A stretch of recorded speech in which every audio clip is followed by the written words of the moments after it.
Electoral bonds కేసులో భారతీయ state bank of India దాఖలు చేసిన పిటిషన్ కొట్టివేసింది సుప్రీంకోర్టు. రేపటిలోగా ఎలక్టోరల్ బాండ్స్ వివరాలు ఇవ్వాలని ఎస్బీఐని ఆదేశించింది అత్యున్నత ధర్మాసనం. ఈ నెల 15వ తేదీ సాయంత్రం 5 గంటల్లోగా కేంద్ర ఎన్నికల సంఘం ఎలక్టోరల్ బాండ్ల వివరాలను వెబ్సైట్లో ప్రచురించాలని తెలిపింది సుప్రీంకోర్టు. రేపటిలోగా ఎస్బీఐ వివరాలు ఇవ్వకపోతే కోర్టు ధిక్కరణ కింద పరిగణిస్తామని తెలిపింది. గత 26 రోజులుగా ఏం చేశారని ఎస్బీఐపై ఆగ్రహం వ్యక్తం చేసింది కోర్టు.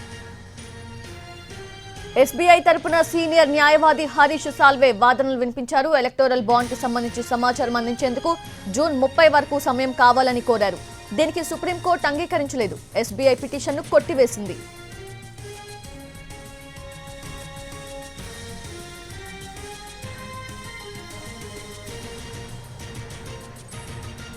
లేటెస్ట్ అప్డేట్స్ తెలుసుకుందాము. మా ఢిల్లీ ప్రతినిధి రాజు లైవ్ లో సిద్ధంగా ఉన్నారు. రాజు, ఓవర్ టు యూ.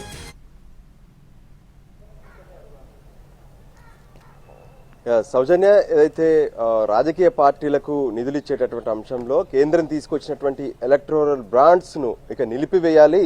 అంతేకాదు, గతంలో ఇప్పటి వరకు ఎవరైతే ఎలక్టోరల్ బాండ్స్ పార్టీలకు చేరాయో వాటి వివరాలన్నీ కూడా ఎన్నికల కమిషన్ వెబ్సైట్ లో పెట్టాలని చెప్పి ఫిబ్రవరి నెలలోనే 15వ తేదీన రాజ్యాంగ ధర్మాసనం ఒక తీర్పు వెలువరించింది.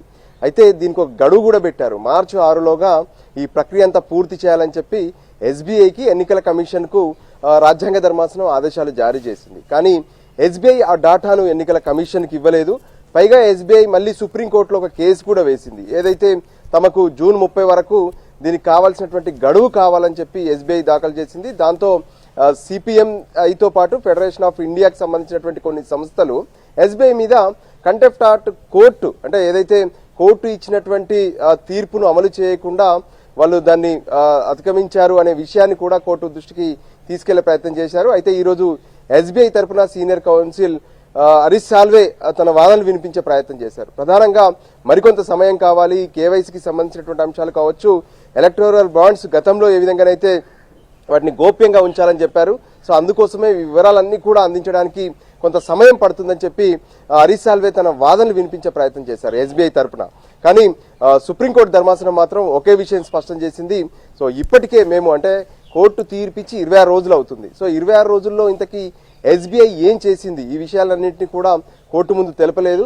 సో ఖచ్చితంగా ఎస్బీఐ రేపటి వరకు ఏదైతే ఎలక్టోరల్ బాండ్స్ పార్టీలకు వెళ్ళినటువంటి బాండ్స్ ఏవైతే ఉన్నాయో వాటి వివరాలన్నీ కూడా బయట పెట్టాలి. అది ఎన్నికల కమిషన్కి ఇవ్వాలి. అంతేకాదు, మార్చి 15 సాయంత్రంలోగా ఎన్నికల కమిషన్ సైతం ఈ వివరాలన్నింటినీ వెబ్సైట్లో పెట్టాలని చెప్పి స్పష్టం చేశారు. ఒకవేళ ఈ రోజు ఇచ్చినటువంటి ఆర్డర్స్ ను ఫాలో కాకపోతే ఎస్బీఐ పైన కోర్టు కంటెంప్ట్ అనేది పరిగణలోకి తీసుకుంటామని చెప్పి సుప్రీంకోర్టు ధర్మాసనం కరాఖండిగా చెప్పినటువంటి పరిస్థితి కనిపిస్తుంది. సో ఇకనైనా ఎస్బీఐ వివరాలన్నీ కూడా వెంటనే అటు ఎన్నికల కమిషన్కి ఇవ్వాల్సి ఉంటుంది. ఎలక్టోరల్ బాండ్స్ ఎవరెవరు ఇచ్చారు, ఏ పార్టీకి వెళ్ళే అనే విషయాలన్నింటినీ కూడా బహిర్గతం చేయాలనే విషయం పైన మరోసారి రాజ్యాంగ ధర్మాసనం తీర్పు తర్వాత ఇప్పుడు ఈ రోజు మరోసారి సుప్రీంకోర్టు ధర్మాసనం స్పష్టం చేసినటువంటి పరిస్థితి కనిపిస్తుంది.